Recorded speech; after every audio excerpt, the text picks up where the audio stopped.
자, 우리가 관계의 기술 5장 하다가 원래는 지난주에 다 끝냈어야 되는데, 딴 데로 새갖고, 사실은 뭐 굉장히 중요한 얘기지만 다 특강식으로 그냥 사이드로 새갖고 얘기를 했어요. 책엔 전혀 없는 내용인데, 어찌됐건, 오늘은 나머지 5장을 빨리 끝내겠습니다. 오늘은 옆으로 안 세고요. 자. 문제를 노출하라. 세 번째 문제를 노출하라. 이게 이제 세 번째 이슈인데, 문제를 노출하라는 의미가 어떤 의미냐면, 문제를 공동체가 같이 인식하고 있어야 된다는 거예요. 그러니까, 리더는 문제를 알고 있어. 그런데 리더가 알고 있는 문제를 공유하지 않아요. 그래서 구성원들은 문제를 전혀 몰라. 그러면 그 공동체는 혁신이 일어날 수가 없고, 더 성장할 수가 없다는 거예요. 그래서 그 문제를 우리가 바깥으로 노출하는 작업이 필요하다는 거지. 그러니까 이 작업들을 리더가 적절하게 잘 해줄 수 있어야 굉장히 중요하다. 그러니까 역으로 얘기하면 우리는 진짜 문제투성이에요. 이러면 뭐 기가 확 죽을 거 아니에요. 그리고 앞으로 못 갈 거 아니에요. 그런 차원의 얘기가 아니라 정확하게 우리가 가지고 있는 문제 지점을 파악해야 된다는 거예요. 그게 우리한테 굉장히 중요해요. 예를 들자면 우리 공동체 같은 경우 우리 한국교회의 지금 결정적 문제가 뭐냐. 이런 통찰력은 리더 혼자 알고 있으면 안 되는 거예요. 교인들하고 같이 해야 된다는 거지. 우리 한양제일교회가 가지고 있는 약점, 강점은 뭐냐. 그냥 한마디로 얘기해서 우리 교회가 가지고 있는 약점은 뭐예요? 구조적으로 일단은 우리 아파트가 바깥에서 안 보여. 그러니까 교회 보고 들어오는 사람이 없어요. 새 가족이. 이건 우리 약점이에요. 또 어떤 약점이 있어요? 교회 건물이 교인들에 비해서 협소해. 그래서 성장의 한계가 딱 정해져 있어요. 제가 생각할 때 우리 교회는 아무리 잘해도 1000명 이상으로 늘어나기는 현실적으로 어려워요. 그래서 예배를 한 7, 8번 드려야 되는 거죠. 그럼 이제 교역자들이 죽겠죠? 예. 이제 그런 어떤 나름대로의 약점, 한계성을 갖고 있단 말이에요. 이 문제들을 같이 공유하고 알고 있어야 되는 거예요. 그걸 놓고 우리가 그래야 기도할 거 아니에요.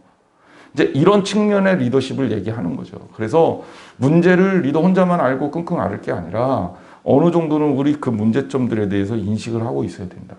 그러면 제가 지난주에 미래 세대를 위해서 우리가 더 애쓰고 투자해야 한국교회의 미래가 있고 더더군다나 우리 교회의 미래가 있다라는 얘기를 했다면 우리가 가지고 있는 이 약점들을 극복하기 위한 방법과 방책들 그리고 그런 어떤 그 노력들을 해야 될 거 아닙니까? 그렇죠? 그럼 이것들을 어떻게 할 거냐 이런 것들을 여러분들하고 같이 풀어나갈 수 있는 리더여야 된다는 거죠.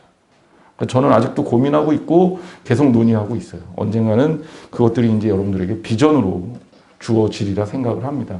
그건 반드시 우리가 해야 되는 일이고 제가 우리 교회에서 해야 되는 일이라고 생각하고 있어요. 그래서 제대로 된 비전을 만들고 10년, 20년 후에 우리 한양제일교회가 하나님께서 정말 기뻐하시는 지금도 기뻐하는 교회지만 더더욱 기뻐하시는 교회가 건강하게 세워지는 것. 이게 이제 우리 안에서 이루어져야 될 꿈인 거죠. 자, 그래서 이제 그런 이야기를 했고, 그래서 문제를 노출하라는 거예요. 네 번째는 모험을 할 준비를 하라는 거예요. 모험을 못하면 아무것도 못해요. 자, 예를 들자면 신앙과 불확실성과의 관계예요. 이렇게 얘기하면 뭐 같죠? 우리 저희 칠판이 업그레이드 됐습니다. 잘 지워지는 칠판으로.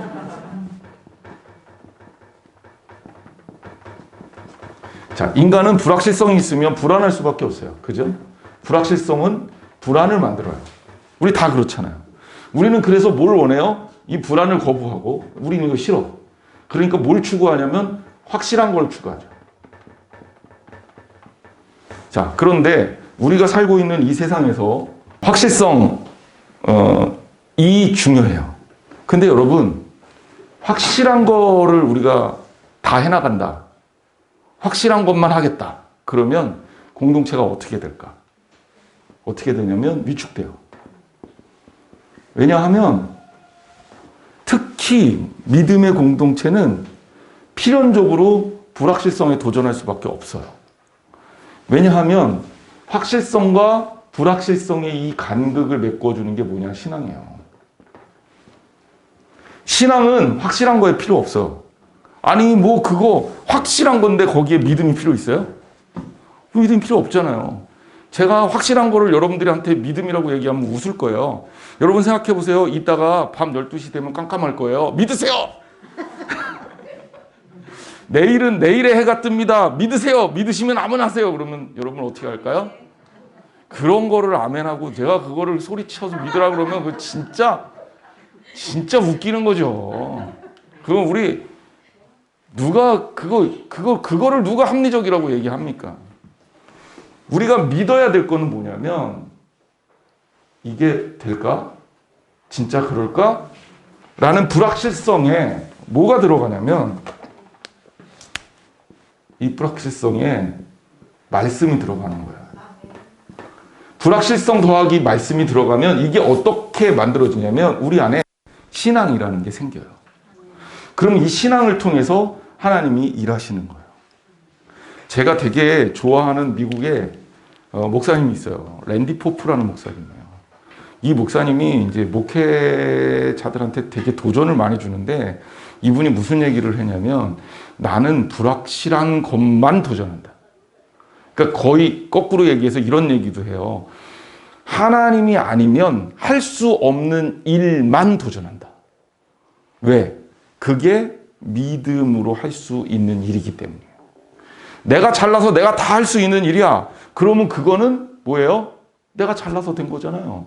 결과에 대한 것도 내가 잘난 거잖아. 거기에 대해서는 하나님의 영역이 있을 수가 없어요. 그런데 우리는 불확실하고 될까 하는 영역에 믿음을 가지고 도전을 해. 그런데 그것이 됐어. 그러면 그건 누가 하신 거예요? 하나님이 하신 거예요. 이런 어떤 신앙적 경험이 우리한테 필요하다는 거예요. 그런데 오늘 우리가 살고 있는 이 사회가 너무나도 슬픈 거는, 너무나도 비극적인 것은 사람들의 마음에 이런 믿음의 영역이 사라지고 있다는 거예요. 지금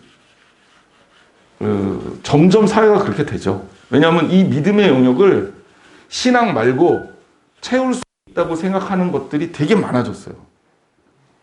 예를 들자면 뭐 각종 예측 시스템, 데이터 마케팅, 뭐 선거, 여론조사, 샘플링, 뭐 이런 것들을 통해서 우리가 소위 말해서 합리적 추론이라는 걸 할 수가 있단 말이에요. 그래서 야 이거는 되겠다, 안 되겠다 이게 어느 나와요.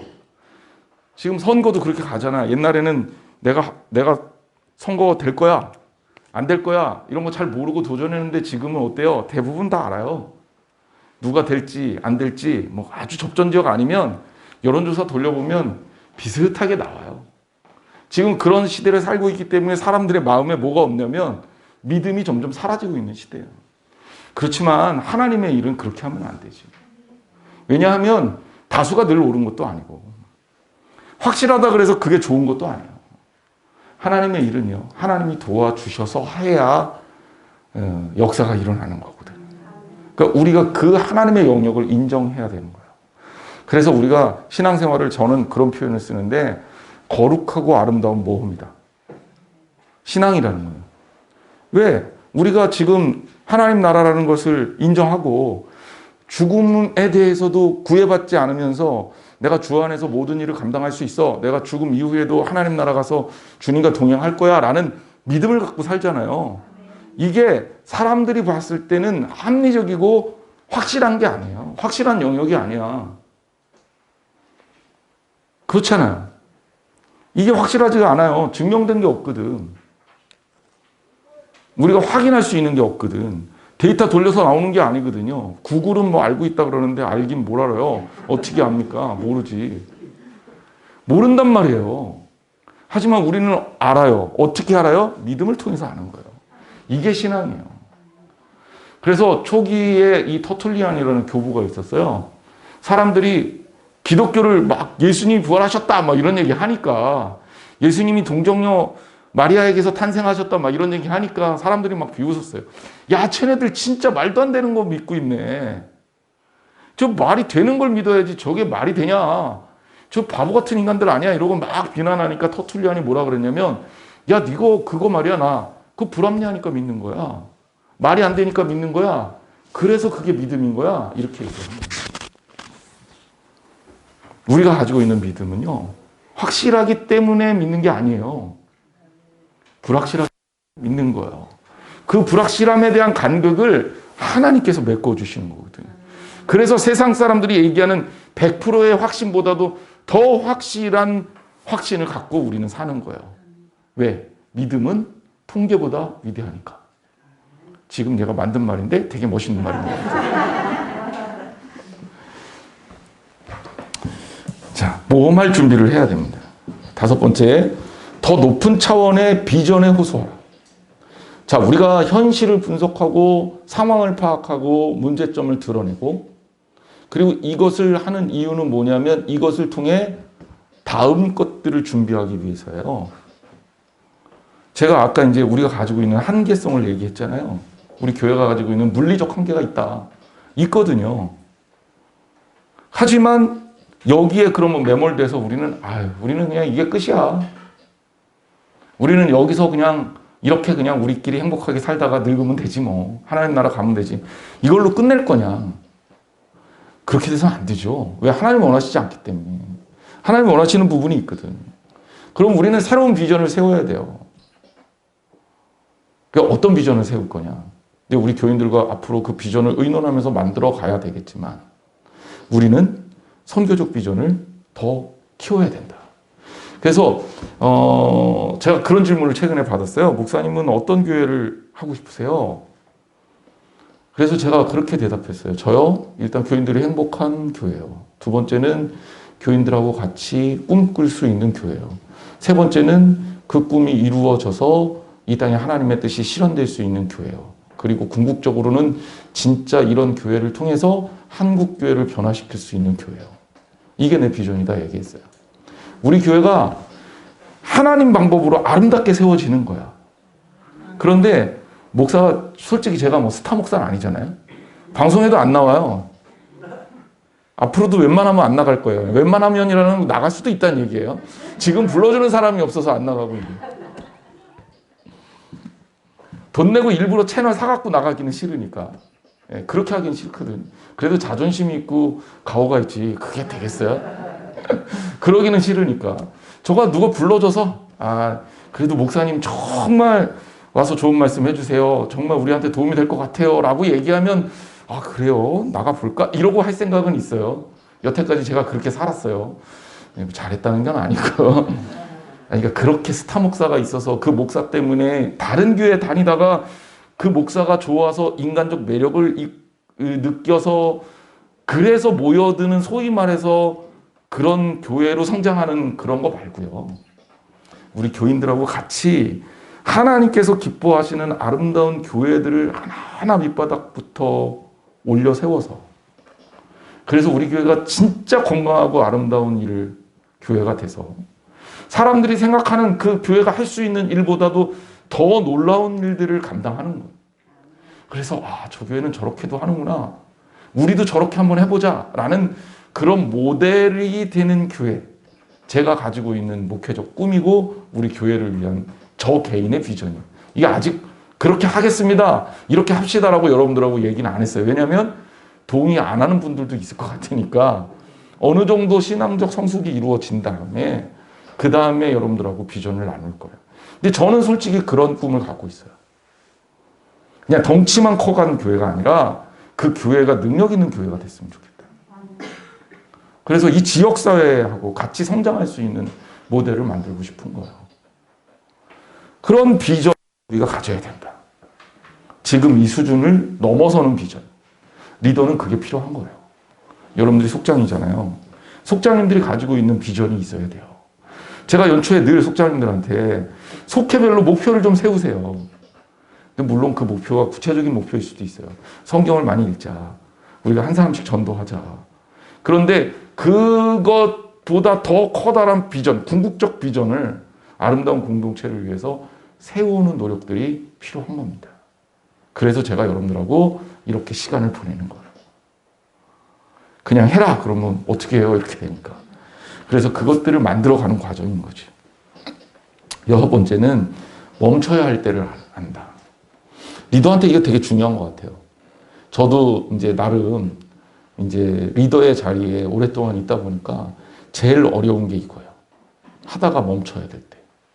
진짜 괴롭고 힘들고 때로는 자존심도 상하고 속상하고 잠도 못 자겠고. 그러니까 처음부터 후회되는 거죠. 애쓰고 그동안 투자한 비용이 있는데 이것들을 다 묻어버리고 다시 시작해? 그동안 내가 쏟은 노력이 있는데 이것들을 다 무효로 하고 다시 시작해? 이거 쉽지 않은 거예요. 경제학에서 우리 속자님들은 이제 경제, 경영, 이제 심리, 사회 다 배워요. 네. 매몰 비용이라는 단어가 있어요. 매몰 비용이라는 건 뭐냐면 여태까지 어떤 일을 했는데 그 일이 앞으로 비전이 없어, 가능성이 없어. 그랬을 때 어떻게 해야 되냐면 그 일을 포기하는 대가로 들어가는 비용을 말해요. 예를 들자면 여태까지 어떤 일을 위해서 쭉 이 길로 갔어. 근데 이 길이 잘못된 길이에요. 그럼 이 간 것만큼은 시간과 노력의 에너지를 다 잘못 쏟은 거잖아요. 그래서 사람들이 이걸 그대로 가려는 경향이 있어요. 되든 안 되든 이왕 했으니까 가보자. 이단들에 왜 빠지냐? 이단들이 심리적으로 매몰 비용을 부추기거든요. 예를 들자면 신천지에 들어갔다. 그럼 신천지에서 싹 꼬셔요. 너 우리 교회 들어왔으니까 이렇게 봉사해. 이단들 봉사 열심히 시킵니다. 그 다음에 너 헌금해. 내 재산도 팔아갖고 헌금하게 돼 있어요. 또 직업도 그만두고 우리 안에 와. 그렇게 가요. 자, 그러고 났는데 어느 날 정신 차려보니까 좀 이상해. 이 길이 아닌가 봐요. 그런 거죠. 내가 뭘 잘못했나? 의심이 들어요. 의심이 드는데 내가 의심이 드는데 거기서 못 멈춰요. 왜냐하면 여태까지 내가 투자한 게 있잖아요. 그러니까 그 세월에 대한 배신인 거예요. 내가 여기서 멈추면. 그래서 멈추질 못해요. 그래서 끝까지 가요. 그래서 더 망해요. 진짜 지혜로운 사람은요. 매몰 인정할 줄 알아야 돼요. 우리가 잘못할 수 있어요. 여러분 늘 올바른 선택만 하는 거 아니에요. 실수할 수도 있어요. 잘못했으면 사과하고 돌이키면 되지. 이게 성경의 메시지예요. 그렇지만 그것 못하겠다. 그래서 멈추지 않고 계속 가면 인생은 더 망가지는 거예요. 빨리 돌아오면 돌아올수록 손해는 지금 포기할 때 가장 현명하게 포기하는 거다. 그리고 리더는 이걸 잘 읽어야 돼요. 그럼 뭐 저한테도 해당되는 얘기고 여러분들한테도 해당되는 얘기고 사업하는 사람들한테도 중요한 얘기인 거죠. 그래서 이것이 우리의 삶에 그대로 다 적용이 됩니다. 적용이 돼요. 저는 이제 이런 사람들 가끔 보면 되게 존경스러워요. 예를 들자면 이제 돌아가셨지만 황수관 박사 같은 분이 나이 30에 교사하다가 의대를 가잖아요. 교사가 되는 게 쉽습니까? 교사가 되는 게 훨씬 안정적인 일이잖아요. 근데 교사를 때려치고 의대를 간다 그랬을 때 사람들은 뭐라고 생각했을까요? 저 사람 왜 저래? 그때까지 자기가 노력한 모든 것들을 다 포기하고 방향을 바꾸는 거니까. 이게 진짜 어려운 일이거든요. 저도 나이 좀 들고 학교 다녀보니까 나이 들고 공부하는 거 쉽지 않아요. 그런데 그거를 해내잖아. 그러니까 인정하는 거지. 내가 이렇게까지 가지고 있는 내 매몰 비용에 대한 투자를 내가 인정하는 거예요. 그 매몰 비용을 부정적으로만 볼 필요가 없어요. 왜냐하면 이걸 투자했기 때문에 내가 잘못 선택한 거라는 걸 아는 거예요. 만약에 그거를 안 했으면 잘못했는지 잘했는지 모르잖아. 이해가 됐죠? 예. 그래요. 그래서 현명한 리더는 멈춰야 될 때를 아는 거예요. 자, 7번째, 열정적으로 주장하라. 이제 이 얘기는 뭐냐면 리더가 가지고 있는 일정한 부분의 카리스마를 얘기하는 거예요. 그러니까 카리스마가 권위적이라는 말은 아니지만 카리스마는 열정을 동반합니다. 그리고 열정이 카리스마를 영향력을 만들어내요. 근데 이 열정이 없으면 안 된다는 거지. 나는 오늘 한국의 크리스찬들이 회복해야 될 첫 번째 가장 중요한 요소가 이 열정이라고 생각해요. 우리의 가슴이 식었어. 열정이 식었어. 하나님의 일을 놓고도 가슴이 뜨거워지지가 않는 거예요. 그러면 문제 아닙니까? 하나님께서 원하시는 일들 위해서 가슴이 뜨거워지는 경험들이 우리 안에 있어야 돼요. 제가 군대에 있으면서 내가 앞으로 제대하면 청년 목회를 하겠다. 아예 결심을 하게 된 이유가 있어요. 제가 세례식을 끝나고 그 아이들이 세례받는 아이들. 그런데 저는 그때까지 세례에 대해서 부정적 생각 갖고 있었어요. 왜냐하면 얘네들 세례받을 준비가 안 되는데 얼떨결에 세례받는 애들이 많거든. 예를 들면 초코파이 먹으려고 세례받는 애들도 있고. 자다가 세례받을 사람 일어나. 그런데 그 말을 못 듣는 거지. 근데 자다가 주변 애들이 다 일어나. 일어나야 되나 보다. 일어나는데 세례받으래. 그러고 받는 애들도 있어요. 애들이 얼마나 웃기냐면 목사님들이 같이 세례를 주잖아요. 많이 받으니까. 몇백 명씩 받아요. 그러면 지가 세례받은 목사님이 누군지는 알아야 될 거 아니에요? 근데 목사님하고 사진 같이 찍거든. 세례식 끝나고. 그런데 대부분 어떤 현상이 벌어지냐면 세 분 목사님이 세례를 주면 비슷한 속도로 세례를 주잖아요. 하루 이틀 하는 것도 아니니까.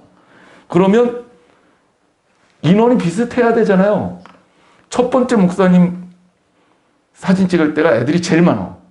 이유는 뭘까요? 빨리 사진 찍고 가서 뭐라도 받아갖고 먹으려고. 그리고 정작 내가 누구한테 세례받았는지는 모르는 애들이 태반이야.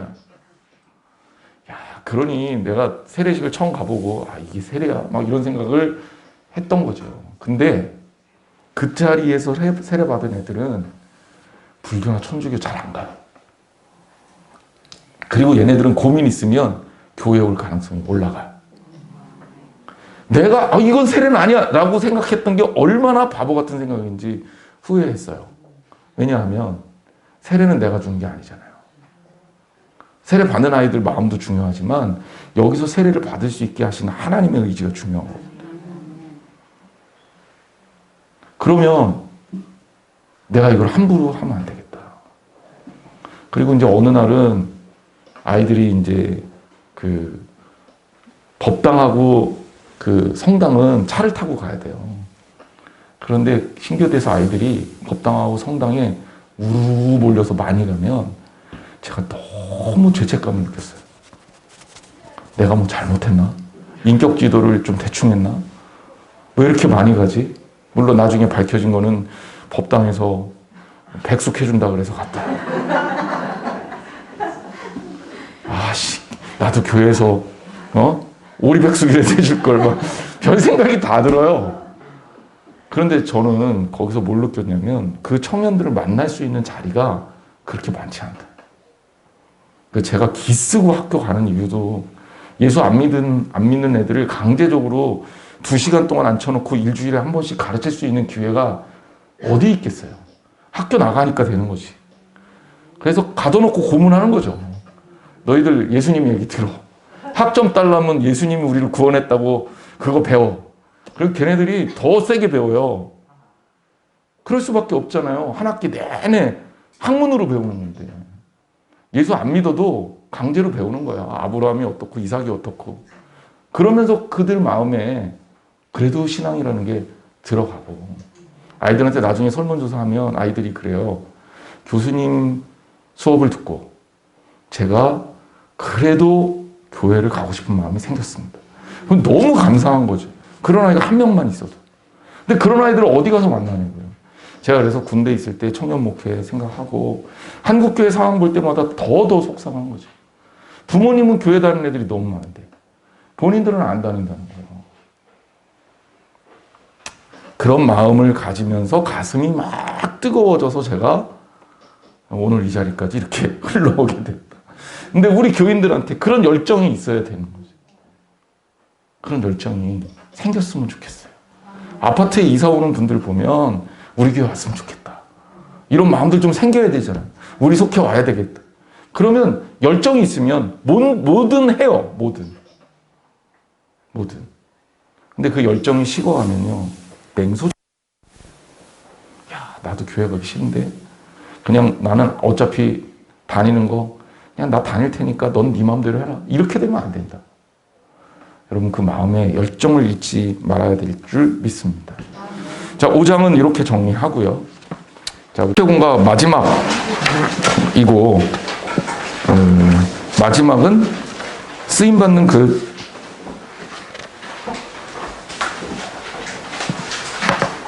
맞죠? 예. 마지막은 쓰임받는 그릇입니다. 요 관은 아주 심플하고 간단하게 제가 정리를 할게요. 제가 그 청년들 가르치다가 이제 지금은 청년들 떠나 있지만 얘네들이 제가 워낙 좀 뭐랄까 다른 목사들하고 분위기가 다르니까 지금도 그런 걸 요구할 때 저한테 전화하는 경우가 있어요. 몇 년 전인데 좀 됐죠. 한 청년 가르쳤던 청년한테 전화가 왔어요. 자기가 이제 공예과를 졸업한 청년인데 이천에서 도자기를 만든다는 거예요. 공방을 열어서. 근데 이름을 좀 나한테 정해줬으면 좋겠다. 를 시켜갖고 제가 그러면 알았다. 져줄 테니 좀 그리고 이름을 져줬어요. 그때 공방 이름으로 져준 이름이 토부라는 공방이에요. 토부는 히브리어로 좋다. 하나님이 보시기에 좋았더라 할 때 그게 토부예요. 그래서 이름이 이 토부라는 공방을 지어줬죠. 그래서 그 청년이 이제 토부 공방을 시작하고 그리고 공방에서 구워진 그 그릇들 중에 예쁜 찻잔을 저희한테 보내줬어요. 너무 귀하게 잘 간직하고 있었는데 문제는 우리가 다루기에는 이게 너무 무거워. 너무 무거워. 그러니까 모양은 예쁘고 좋지만 너무 무거워서 편하게 쓸 수가 없는 거예요. 그래서 아주 잘 간직하다가 잘 간직했어요. 그냥 잘 간직했어요.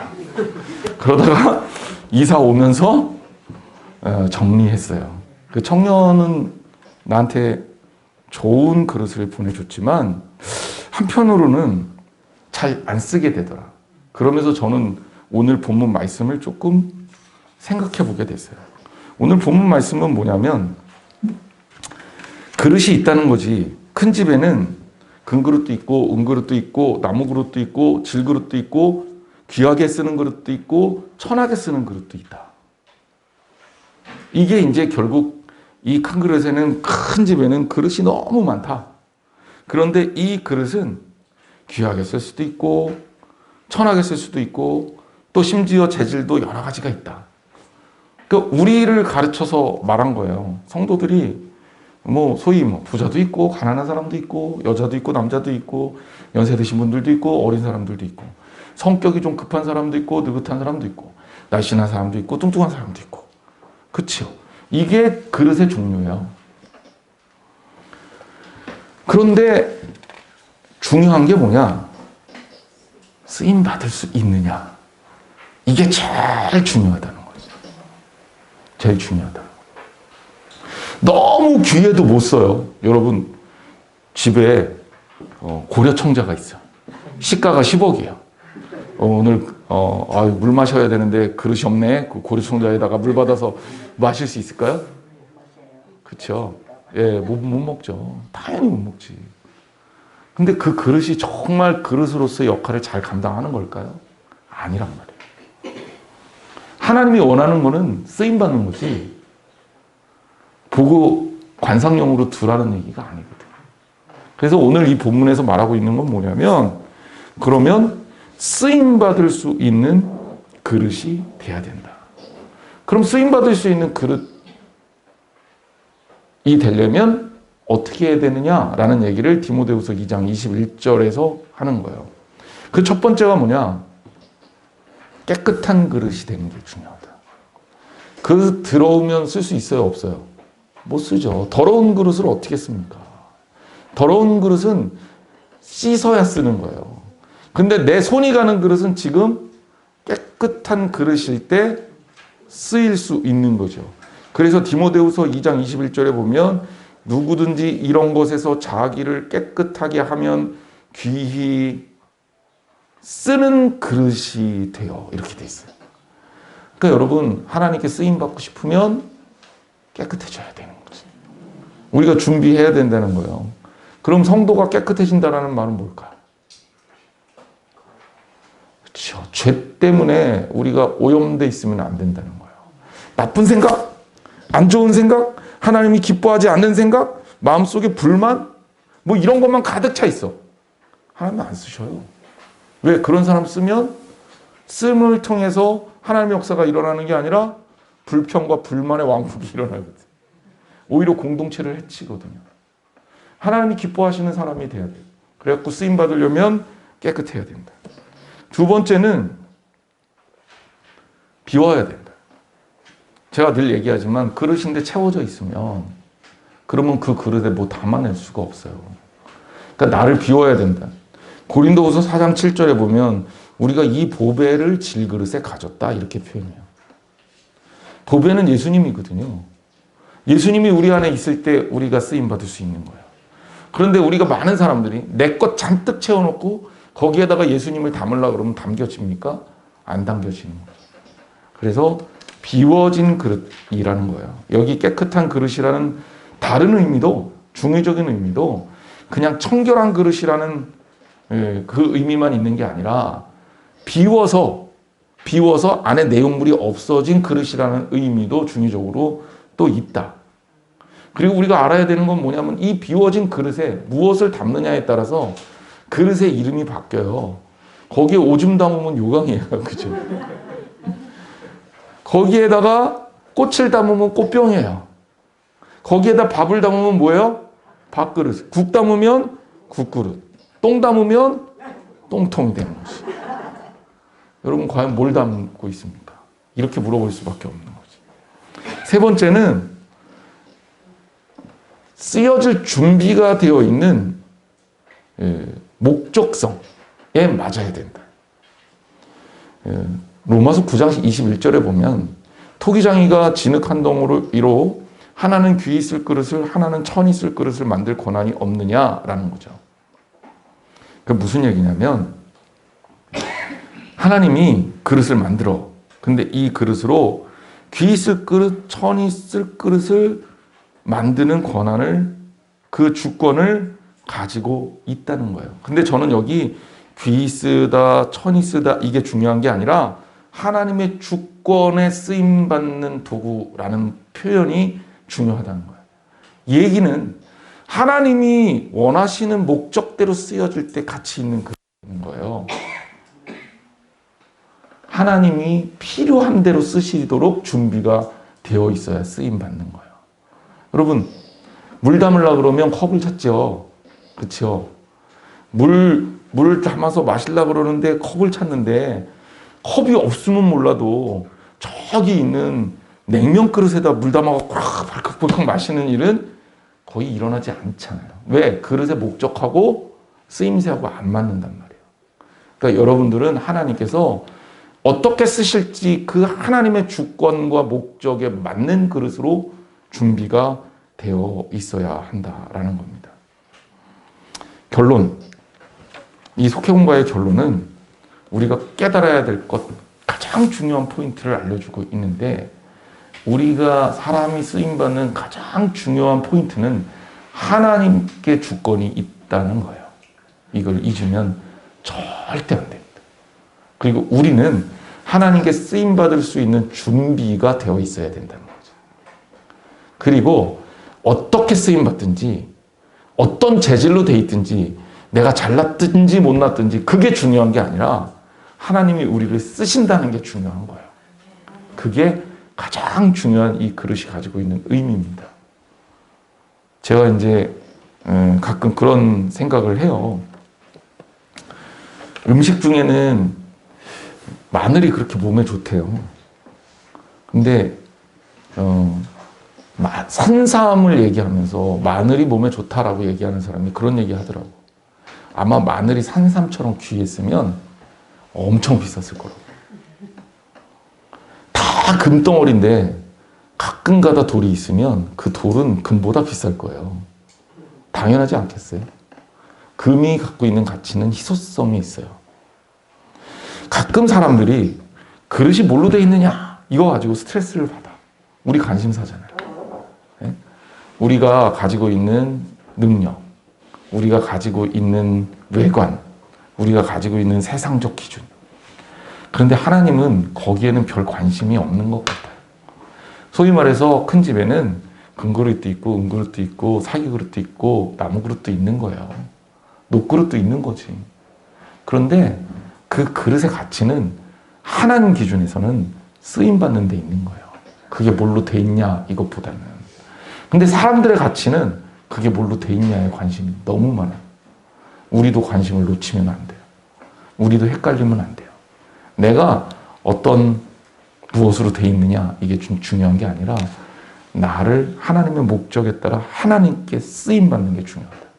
이게 오늘 본문이 주는 우리에게 주는 아주 깊은 교훈입니다. 우리 숙자님들, 우리 부속자님들 하나님께서 아름답게 사용하시는 거룩한 우리 숙자님들, 부속자님들 되기를 주님의 이름으로 축원합니다. 광고 말씀 하나 드립니다. 6월 달에 속장 세미나를 가려고 해요. 별로 안 좋나요? 가서 공부시키려고 그러니까 경기 일으키시는 분들이 많더라고요. 그래서 우리는 이번에 가서 공부는 안 한다. 그래서 공부는 절대 안 할 거고요. 가서 맛있는 거 먹고 바람 쐬고 그러고 올 거고요. 차는 대절할 거고요. 평일날 갈 거예요. 토요일날 가면 시간이 너무 손해를 많이 봐서 저도 토요일날은 움직이는 거 싫어요. 왜냐하면 속장 세미나도 귀하지만 주일날 설교를 망치면 저는 목사로서 자격이 미달이라 주일날은 말씀 준비를 해야 돼서 웬만하면 토요일날은 안 나가려고 저는 스케줄 관리를 하니까 평일날 잡아갖고 우리 속장님들하고 갈 건데 다 같이 갔으면 좋겠어요. 안 빠지고. 그러니까 하루를 오늘 오신 분들은 뭐 크게 상관없잖아요. 그죠? 예, 다른 스케줄 잡지 마셔라. 손잡아야 돼요. 손녀봐야 돼요. 이런 거 하지 말고 그날은 다 비워놓으시기 바랍니다. 우리 신방위 교사님들 통해서 광고해드릴게요. 그리고 직장 다니시는 분들은 월차를 좀 쓰셨으면 좋겠어요. 그래서 자꾸 같이 가자고 꼬셔서 다 같이 다녀옵시다. 그래서 맛있게 먹고 열심히 하면 이런 일도 있구나. 동기부여도 되고 또 같이 친해지고 저 으쌰으쌰하는 기회가 됐으면 좋겠어요. 코로나 이후로 첫 번째 행사를 우리 속장 세미나로 하려고 합니다. 왜냐하면 그만큼 여러분들이 중요하기 때문에. 됐죠? 네, 기도하겠습니다. 하나님 감사합니다. 어디에 있든지 무엇을 하든지 하나님의 자녀로 사는 일에 최선을 다하게 하여 주옵소서. 마음 가운데 정말 저희에게 하나님께서 주신 아름다운 일들을 최선을 다해서 믿음으로 감당하게 하시고 정말 주님을 위한 소중한 열정과 가슴 뜨거워짐을 잊지 않게 하시며 이 암울한 시대, 어두운 시대 속에서 귀하게 쓰임받는 거룩하고 깨끗하고 아름다운 그릇이 되게 하여 주옵소서. 한 사람 한 사람 돌봐주시고 우리 속장님들 주 안에서 더욱더 행복할 수 있도록 축복하여 주옵소서. 예수님의 이름으로 기도했습니다. 아멘. 자, 수고하셨습니다.